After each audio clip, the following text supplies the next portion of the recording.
I'm Shelley Slater. I'm John McKay. Tonight, Texas Health Presbyterian Hospital is Ebola-free. Both Dallas nurses fighting the virus are now being treated out of state at specially equipped hospitals. Nina Pham is listed as fair in Maryland. Amber Vinson is unstable at Emory University Hospital. That's in Atlanta. And tonight, a News 8 exclusive really pulling back the curtain at Texas Health Presbyterian for the first time since Thomas Eric Duncan checked into that hospital September 28th. We are hearing from the doctor who treated him. Then days after Duncan's death, Dr. Gary Weinstein went on to care for two of his own. And tonight, he is only talking to Channel 8 medical reporter Janet St. James.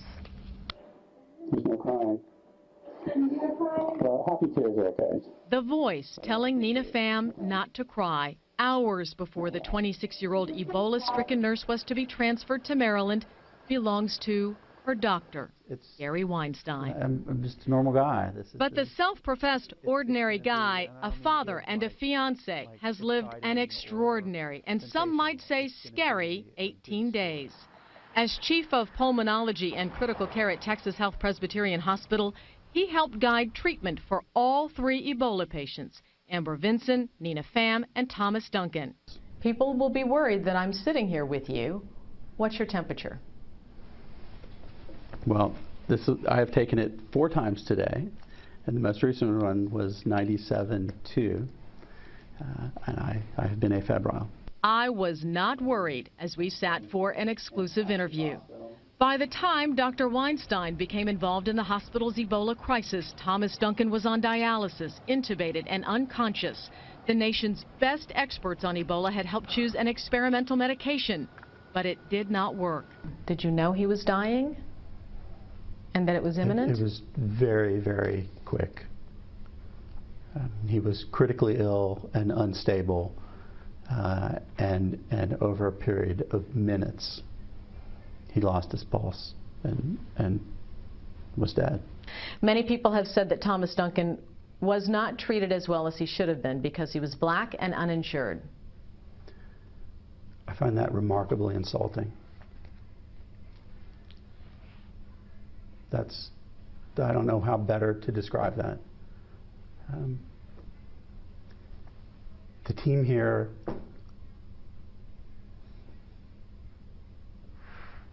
worked their tails off to try and save his life.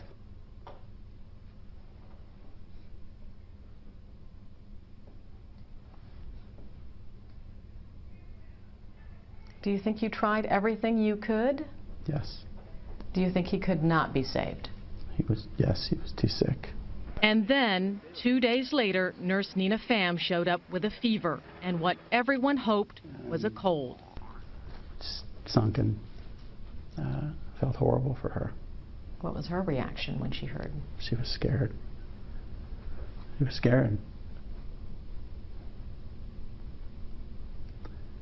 She risked her life, care for a patient, and now she was afraid for her life. You couldn't even give her a hug. Certainly not, certainly not like you'd want a hug. A hug through a couple layers of plastic is probably not as comforting as she needed. Did you do that? You bet I did. Dr. Weinstein says the entire time he was involved with Nina Pham, Thomas Duncan, and Amber Vinson, everyone on the team was wearing hazmat gear from head to toe. They all believed they were fully protected. So how do you think it happened? I think that these 2 nurses took care of a critically ill patient at a time when he was not in control of his body fluids, and at a time when the recommendations from the CDC that we were following did not include the full respiratory mask. I don't know that, but that's what one person thinks. That's me. The CDC Friday night confirmed to News 8 that changes to the protective equipment required for Ebola treatment are imminent because of what was learned inside Texas Health Presbyterian. For now, Dr. Weinstein is worried about his hospital's reputation, his colleagues' damaged practices, and the people who voluntarily put their own lives on the lines. These nurses, these therapists, they are truly heroes. This has not happened before, and they selflessly gave of themselves to care for these patients, and they shouldn't be shunned. Since Dr. Weinstein had contact with Nina Pham yesterday, his incubation clock starts ticking today. Though he considers himself low risk, he is staying home and out of public places for the next 21 days, which tonight means he missed his son's football game. We're posting almost this entire interview online. John and Shelley, there were no restrictions on what I was allowed to ask, and trust me, I asked everything. Remember this, the run of a lifetime. One few who witnessed it will ever forget. That's Trey Sampson, just 12 at the time. His left arm amputated in an effort to save him from an aggressive cancer. He ran for his first and last touchdown at the Balch Springs Jaguars football team. That was September. But now Trey's fight is almost over. Our medical reporter Janet St. James spoke with Trey in the hospital. She joins us now with more on that story. Janet? John, this week Trey posted this message on Facebook telling friends his game was nearing the end. He says, "I had a nice run, thank you. I went to visit Trey at Children's Medical Center where he is right now." Oh, I like your face.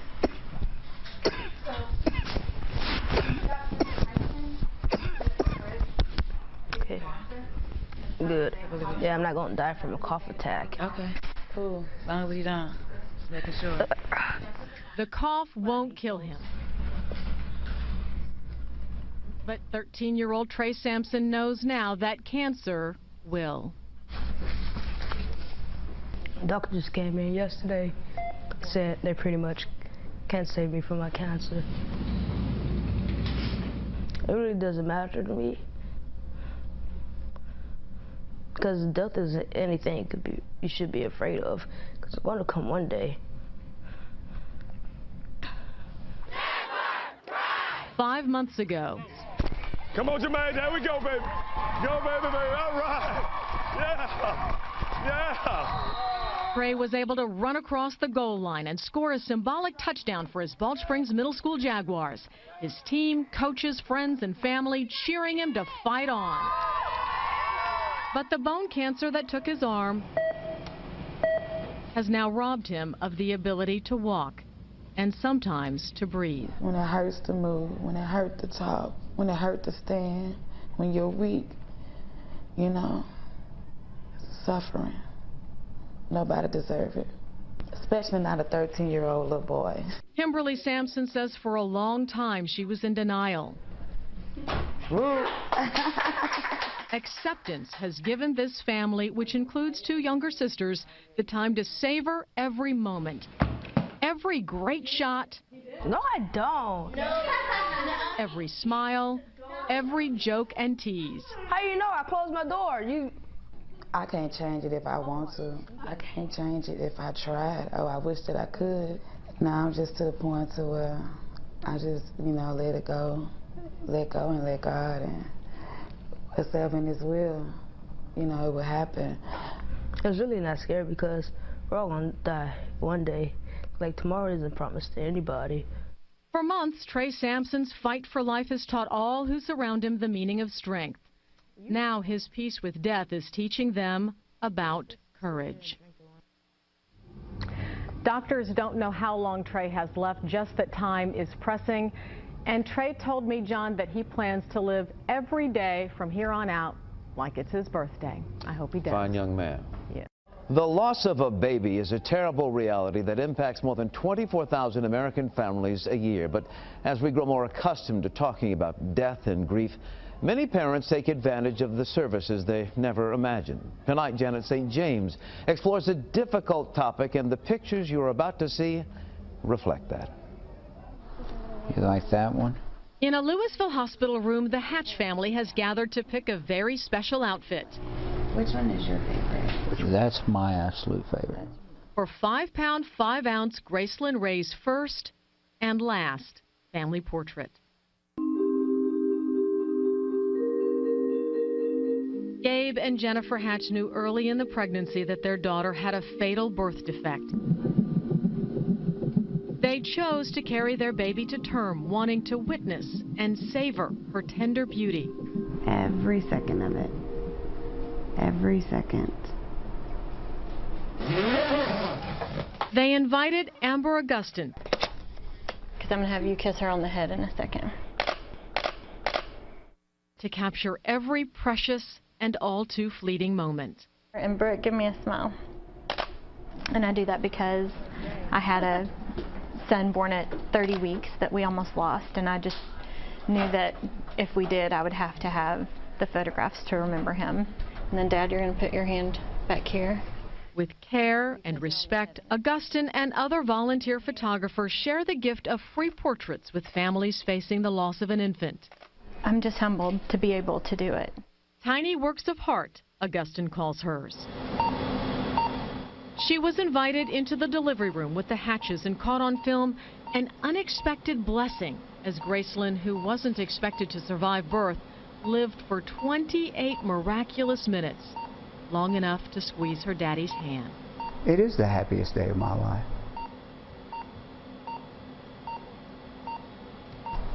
I got to meet my daughter before it was time for her to go home. He never wants to forget this, nor do Gracelyn's sisters, just 8 and 10 years old, who likely will without photographs to help them recall, as could Mom Jennifer, still coping with the fog of childbirth. To be able to pull out a picture and think, gosh, her hands were so tiny. She's providing the only insight that I ever would have seen into this whole experience. In the past, when parents were told their babies would die, doctors encouraged them not to bond, hoping hurtful memories would fade. These photographs are part of healing and a memento that Gracelyn's brief life was meaningful and that her tiny footprints made an impact on the family who loved her. Janet St. James, Channel 8 News. A Denton County family says it has exhausted its options. They hope medical marijuana will be the cure to end their 1-year-old's seizures that are threatening her life. The family is leaving Texas and going to Oregon, one of just 23 states where medical marijuana is legal. They're hanging their hopes on a clinical trial. Medical reporter Janet St. James has the story. These spasms are the tail end of a seizure. She'll have about 3 to 5 clusters of these.